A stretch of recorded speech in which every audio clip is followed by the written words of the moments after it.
Good afternoon, everyone. Thank you for joining us for this call. My name is Mark Herndon, Chief Financial Officer of Horizon Kinetics. We're pleased to have you join us for our call that will cover our results for the fourth quarter and full year of 2025. But first, a reminder that today's presentation may include forward-looking statements. Reliance on forward-looking statements involves certain risks and uncertainties, including but not limited to uncertainty about the future security valuations or our performance. During the course of today's call, words such as expect, anticipate, believe, intend may be used in our discussion of our goals or events in the future. Management cannot provide any assurance that future results will be described in our forward-looking statements. Furthermore, the statements made on this call apply only as of today. The information on this call should not be construed to be a recommendation to purchase or sell any particular security or investment fund. The opinions referenced on this call today are not intended to be a forecast of future events or a guarantee of future event results. It should not be assumed that any of the security transactions referenced today have been or will be proved to be profitable, or that future investment decisions will be profitable or will equal or exceed the past performance of the investments. We encourage you to read our filings with the SEC on our Form 10-K, as well as our other filings, which describe the risks and uncertainties associated with managing our business. The company does not assume any obligation to fund any forward-looking statements made today. These filings can be found at the OTC Markets website, and our press releases or other information is at our corporate website at www.hkholdingco.com. Today's discussion will be led by Murray Stahl, Horizon Kinetics Chairman and Chief Executive Officer. I will also be available to answer applicable questions and will moderate the questions. If you would like to ask a question, you will need to be logged into the GoToMeeting platform. Those of you on the telephone connection will be in listen-only mode. So again, if you are on the GoToMeeting platform, you can submit the questions via the chat function, and I will direct those questions, or please direct those questions to the presenters, and I will summarize and relay as best I can so that we can address as many questions as possible. I'd also like to provide a reminder to you that our Form 10-K continues the required GAAP presentation that includes certain proprietary funds as consolidated entities. And our press release continues to include a non-GAAP presentation supplement that presents our financial statements excluding those funds. And we refer to that presentation as the advisor-only presentation. Consistent with what we have previously reported, this is a presentational matter that does not impact the company's earnings available to HKHC shareholders or the shareholders' equity of HKHC. And now, just as a brief backdrop to our discussion, the company continues to perform favorably for our HKHC shareholders. The company recorded revenues of $17 million for the quarter and $72.8 million for the full year of 2025. These results represented a 6.6% decrease for the quarter and a 30.5% increase for the full year. These results continued the company's revenue growth it experienced throughout 2025 based on higher overall average AUM during the period. Our mutual fund portfolio led the revenue growth, particularly at the Paradigm Fund, the Market Opportunity Fund, and the Small Cap Fund. At the advisor-only level, as presented in our supplemental table with the press release, operating income was $5.3 million for the fourth quarter and $21.4 million for the full year. These results are lower than 2024, as we did not have the benefit of the 2024 incentive fee, which was $51.7 million, which impacts the comparability between the 2 years. Overall, the company recorded a net loss of 78 cents per share for the quarter and net income of 28 cents per share for the 2025 annual period. The quarter's net loss was the result of a negative swing in our investment results, particularly related to Bitcoin-linked investments. And I should emphasize again that our net income or loss will often be impacted by swings in unrealized gains or losses associated with these investments, including digital assets. For example, our fourth quarter included an aggregate of $29 million of unrealized losses related to investment securities and equity holdings in our proprietary funds. And those unrealized losses compared to the fourth quarter of 2024, which had unrealized gains aggregating $50.9 million. This is just an illustration of what we have previously noted for you, and that we may continue to see volatility from quarter to quarter. From a balance sheet perspective, the company continues to have substantial cash and investments, including amounts outside of the consolidated investment products, and we have no third-party debt. Our long-term liabilities are limited to the various long-term office space leases. And lastly, I'll comment on dividends. The company paid a total of 39.5 cents per share in dividends during 2025, and the company's board recently declared a 12.1 cents per share dividend to be paid in the first quarter of 2026. That dividend will be paid on March 31st for shareholders of record as of March 23rd. So with that as backdrop, I'll turn it over to Murray for some opening comments. Okay, thank you, Mark, and thanks everybody for joining us. So with that backdrop, you'll see with the consolidation, it makes it difficult to understand what's going on. So I'll try to break it down very simply into a couple of components, make it easier to understand. So let's start in the year 2025. We have $21.4 million of operating income.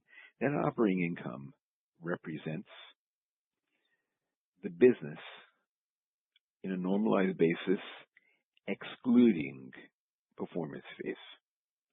So that $21.4 million has a value, and you can put any multiple you like on it. And there's also another piece of cash flow, interest and dividends. And that was $2.3 million because we have substantial liquidity in this company. So $21.4 million of operating income, $2.3 million of interest and dividend income. Apply whatever you think the tax rate is. That's the base business. And there's a second component. The second component is the assets that we have, almost all of which are liquid. They could be turned into cash very quickly. So we have $36 million in cash in the balance sheet. At year end, we had $76 million of we call fair value investments, meaning mark to market. And a return of $20 million of what's called on the balance sheet other investments. They're basically investments in our various funds, most of which are pecuniary interest funds. It's a fancy way for saying they charge performance fees. And we had at least $12.5 million worth of digital assets. Those are cryptocurrencies, primarily Bitcoin. And that has a value. It's fairly straightforward. You can add those numbers up. Now, what's happening in the businesses? Well, there is, in addition to normal business, there are some new businesses, one of which is the ETF business. So you might have observed in the last several years, we've been launching ETFs, the largest of which is the inflation ETF. We launched a couple of years ago a blockchain development ETF that owns a lot of exchanges. We have a Texas ETF that we launched at the end of January of this year, 2026. And there's a Japan ETF. There is an energy development ETF. There's an ETF that invests in SPACs. SPACs are SPAQ, special purpose acquisition companies. Altogether, the ETF business has, and I didn't list all of the ETFs, we have over $1.5 billion worth of AUM. We're very, very interested in growing that business. Then something is relatively new. We've established private funds. There are two dimensions to the private funds. I'm going to read some names. We have funds that are single-purpose funds that invest in a certain security. They're private. And then these securities, the private ones, will also find their way into various Horizon proprietary funds. So, to mention some names, we have a fund that invests in a company called Sandbox AQ. It's involved in high-performance mathematical models, or computationally intensive mathematical models is what I should say. We have a fund that invested in Bolt Technology. The Bolt Technology company is the company that joint ventured with Texas Pacific to build data centers in the Permian Basin. There is the Canadian Securities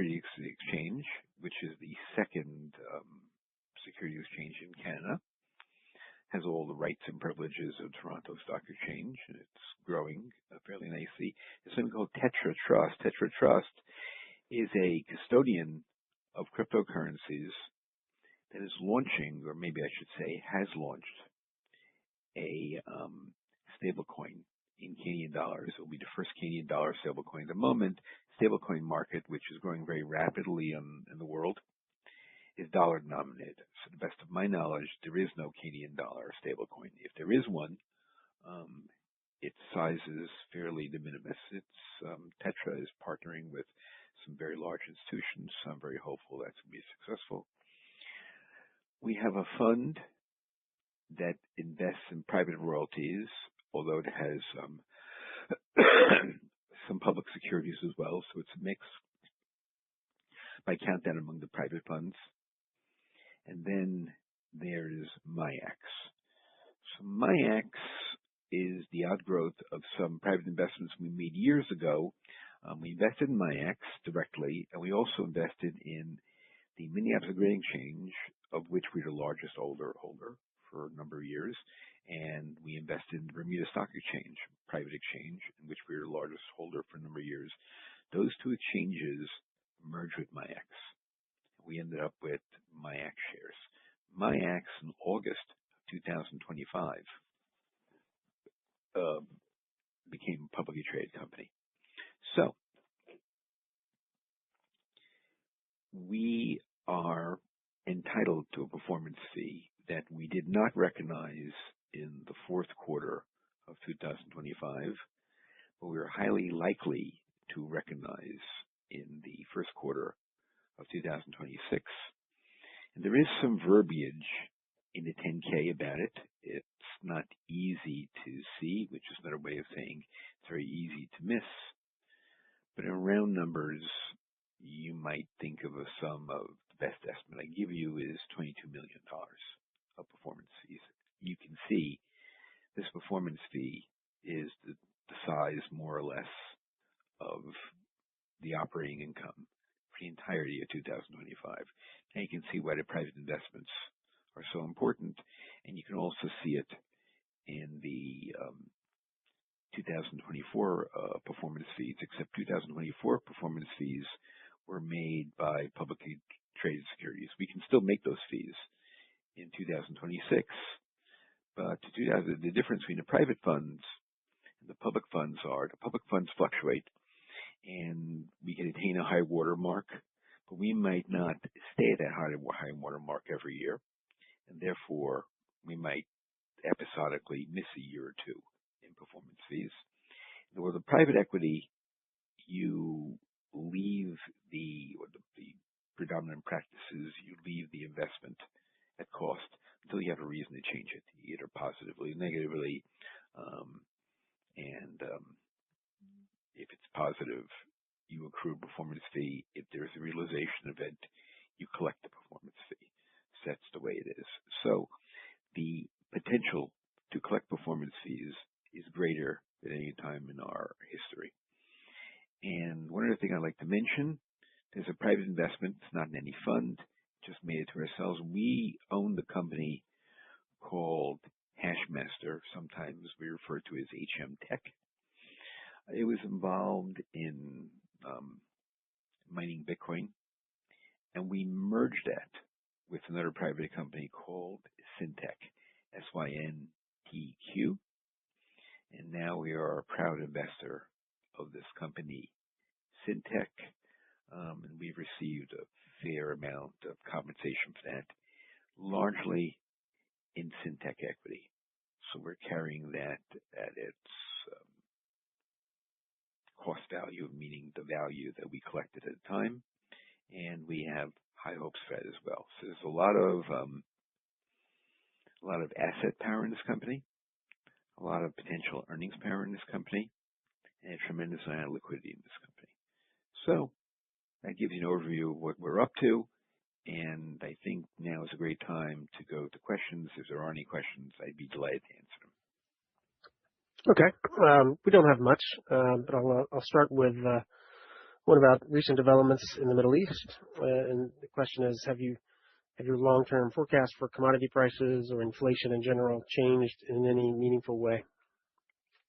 Well, it's not for me to comment on the Middle East, so I'll just give you some numbers, and maybe that'll answer all your questions.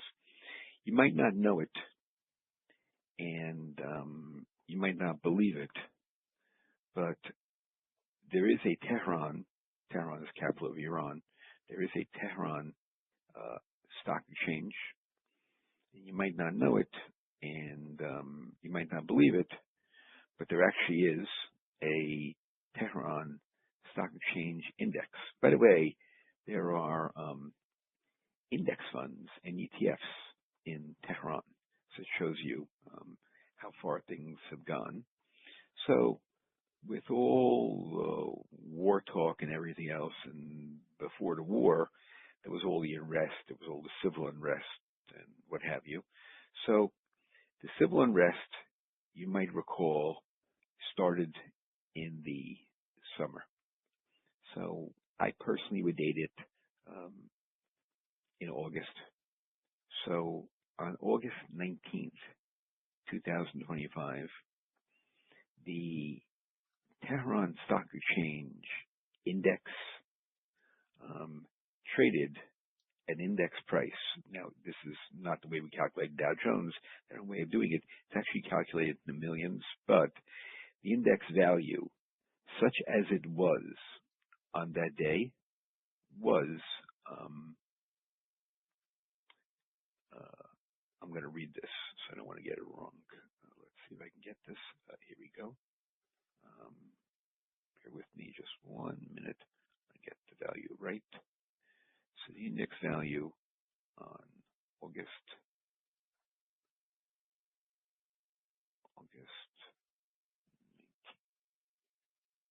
yeah, can't get August 19th. Maybe the market was closed that day. Anyway, I'm going to have to give you August 10th. But in any event, August 10th, 2025, the index value was 2,562,000. August 10th, 2025. The most recent index value I have is February 24th, 2026. The most recent index value that I have is, for reasons that I'm sure you will regard as self-evident, the Tehran Stock Exchange has not traded since February 24th, 2026. In any event, on that day, because there's no electric power and there's no internet, a lot of other things for reasons that are self-evident. In the event, the index value on February 24th, 2026 was 3,652,000. Obviously a much higher number. So at least the investment community of Iran, such as it is, they think things are going to get a lot better. What a lot better means to the investors in the Tehran Stock Exchange, I leave it to your sensible judgment. But I think all of this is going to have a favorable outcome. I don't look for a runaway in oil prices. I think the matters will be resolved fairly shortly. I don't think it's going to be resolved tomorrow, but I think it's going to be resolved fairly shortly, and it's not a major factor in my investment considerations. If they weren't resolved that way, if we ended up with a permanent oil crisis, obviously, given our investments, that would be a positive development for us, even though it would be a negative development for other people. I don't expect a prolonged high oil price. So I hope that answers your question. Okay, great. Another question, different topic, is about AI agents that are scaling. Do you have a view on how this technology could be affecting the themes of blockchain exchanges and natural resource royalty companies? Well, I think the question is, you're saying AI, meaning artificial intelligence. Did I hear that properly? Yeah, the questioner uses the term AI agents, but you could extend that to bots or anything. Okay. Well, as far as natural resources go, minimal to no effect. And the reason is the easier to extract natural resources have been extracted. And as a generalization, even though there are exceptions, and even with improvements in technology, the natural resources are going progressively more difficult to extract, and therefore, as a generalization, becoming more expensive to extract. But that's not the primary consideration. So I'll ask you to turn your attention to gold. Depends on the company, but I would say, as a generalization, most companies on an all-in sustaining cost basis can extract gold, let's say somewhere between $1,500 an ounce and $1,600 an ounce. Gold is over $5,000 an ounce. So that differential, the cost of extraction relative to price, that profit margin has never, as far as I have been able to see, as far as data is published, ever been this big. So why is that big? In other words, let me rephrase my own question. Why is it not the case that the profit margins being so big, the companies, whether they're using artificial intelligence or not, why don't they just increase production? And the answer is the critical variable is not technology. A critical variable is getting the permission of governments to extract natural resources. And in most places in the world, that permission is being denied. Being denied because you ever visited a gold mine or saw pictures of a gold mine, as an example, it does not make the environment any better, let's put it that way. It causes a host of environmental issues, which takes a lot of money and a lot of years to mitigate, and in some cases can't really be entirely mitigated. So demand for gold rises, but the production doesn't increase. As a matter of fact, the second largest gold company in the world, this might shock you, you might want to check this, but I assure you these numbers are accurate. The second largest gold company in the world, Barrick, with all the increases in the price of gold, Barrick is not only this year going to experience decreasing production, but this is going to be the 60th year of decreasing production. Supply is actually falling. And that's becoming more and more true of many commodities. It's just getting very, very difficult. There are many constraints. One constraint is water. It's a constraint on developing electric vehicles. I wrote about this many times. You really can't extract lithium from the earth without extracting groundwater. That lowers the water table, which most countries won't tolerate. Therefore, you can never extract enough lithium at a reasonable enough price to have a worldwide fleet of electric vehicles. There are many other reasons to go with it, but I won't bore you with. But there are constraints in extracting things. So I don't think artificial intelligence is going to do much to resolve any of that.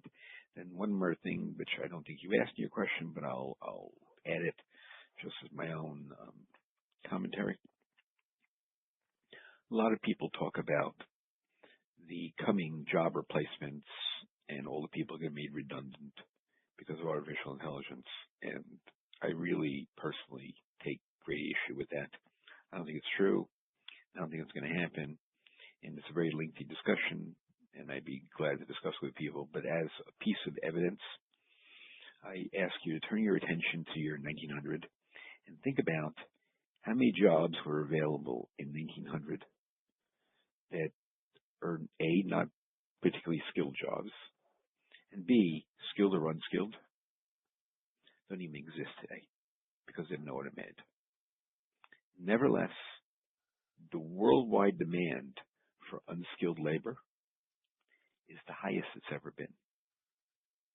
And if it weren't high, you wouldn't have a problem with immigration all over the world. People want to immigrate. A lot of them are either low-skilled laborers or non-skilled laborers. They want to move countries, and there is demand for their labor. So I'm not making any commentary on the pluses or minuses of immigration. I'm just talking about there's demand for unskilled labor that's obviously unfulfilled. And it's greater at any time in history. which is one of the reasons why the migrations are greater than any time in history. That's with all the machinery and the computers and the automation and everything else. So so the higher the standard of living of a nation is, the more low-skilled and unskilled labor demand there is. And I invite you to consider any country in the world. It very much doesn't matter. So I don't think artificial intelligence is going to change that in any meaningful degree. So I hope that's a fulsome answer to your question. Okay, thank you. There's a handful of other questions have come in, so I'm going to try to compare or combine a couple of these. On the topic of TPL, one person has noted, or is asking about TPL's proportion as part of our overall AUM, and while we haven't substantially changed, I guess, our aggregate exposure or investments in TPL dramatically, the mix as a percentage of AUM could change from period to period, as other investments may go up or down in value. But more specific than that, we've had a question about, a commenter has noted that TPL is up in 2026, and just for those that are listening, it's up about 75% so far year to date. And he wanted us to elaborate on how that would flow through to the company via management fees and earnings. Obviously, a positive development. Okay. Well, what it does is, since we're not really trading it, so the market value is higher, and therefore, all things being constant, which they usually are not, but in this case, our assets under management are higher. Our expenses are more or less the same, not exactly the same, but more or less the same. And it's more revenue on more or less the same expense base. Here and there, an expense goes up, and here and there we trim an expense, but the expenses are not radically different in any degree. And the revenue is higher, so that makes for higher operating income. That's the simplistic answer to it. Yep. And again, obviously a positive development for the company. Another couple questions are related to the trading of HKHC stock in particular. So, if we have any update or thoughts about the float of the company or the liquidity of the shares themselves in the open market. Okay. Well, I get this question a lot. So, about approximately half of Horizon Kinetics shares is owned by a private company called Horizon Common. And that company is not selling any stocks. That's half right there. Various people that work in the company, of whom one is me. I'm a big holder of Horizon Common as well. I'm a buyer of the stock. Last time it was open window, I bought some shares. Horizon Common bought some shares. FRMO Corporation bought some shares. A fund that the principals of Horizon hold jointly, called HK Hard Assets, bought some shares. So the only way the float is going to go up is meaningfully if the other shareholders sell some shares. Your shareholders are not disposed to sell very many shares. The only other thing we can do to get the float up is, now, some people think that's a horrifically bad thing if the float isn't high enough, because a higher float, some people associate that with a more robust share price. Well, but in order to get there, you have to have people who would like to sell the company, and I think it's a pretty good thing that the shareholders don't want to sell the company, and they want to hang on to it. But in any event, the only other way we can do it is we would have to issue stock to shareholders that would be inclined to sell it, and what we get in exchange for that is we get cash. We reviewed the balance sheet, we reviewed our liquidity. We don't really need cash, more cash, for any pressing need. So we could do an offering and get ourselves a primary listing if we were so inclined, but then we'd be diluting everybody.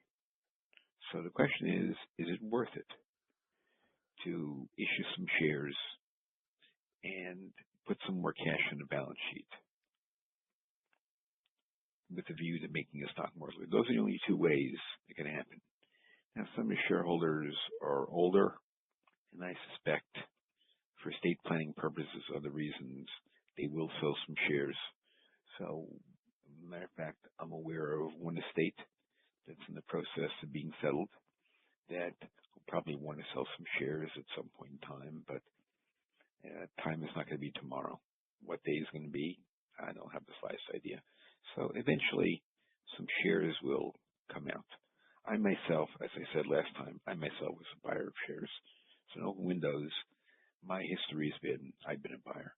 So beyond that, there's no other information to relate. So I hope that's an adequate answer to your question. If everybody wanted to do a stock offering for the purpose of liquidity and they had a good reason and we had a good use of proceeds, I would consider it. But right now, I just don't have a good use of proceeds. So anyway, that's the best answer I can give. Okay. We've had another one come in. We're going to go back to the topic of TPL and Bolt. The questioner has indicated that TPL stated it acquired approximately 1/3 of Bolt, and that we've also disclosed an ownership position in Bolt through certain funds. And the questioner is asking approximately how much exposure to Bolt does HK have across its funds, and can you share any thoughts just in general about the Bolt opportunity? Yeah, well, this is a round number, so I don't have the exact number in front of me. But in round numbers, we own about 10% in Bolt. That's in various funds, and of course, HK is an investor in the funds, so we get that. It's roughly 10%. What I can tell you about Bolt is that it's making great progress, and in due course, Bolt itself will make some announcements. And just an opinion, I think you'll be very favorably impressed with how it's coming along. But I really don't want to speak for Bolt. I think Bolt should speak for Bolt. So I'm going to, other than saying Bolt, I personally am very impressed with what Bolt is doing, but beyond that, I'm going to leave it for Bolt to talk about Bolt, which I suspect they will do in the not too distant future.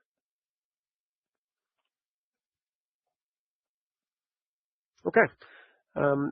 That brings us to a close of questions. I have no other questions in the queue, and I'll just turn it back over to you if you want to say anything in closing, and we can call it a short call. Okay. Well, as you know, when we have these calls, I'm available to answer questions. It sometimes happens that a question occurs to one after the call has concluded. If that happens, and it's happened very frequently, don't hesitate to contact us, and we will get you an answer. We don't really have any great secrets at Horizon itself. We're involved with other companies, and we don't like to speak for our investments, other than to say that we're very impressed with the progress they're making, but we think our investments or the managements of our investments should speak for themselves.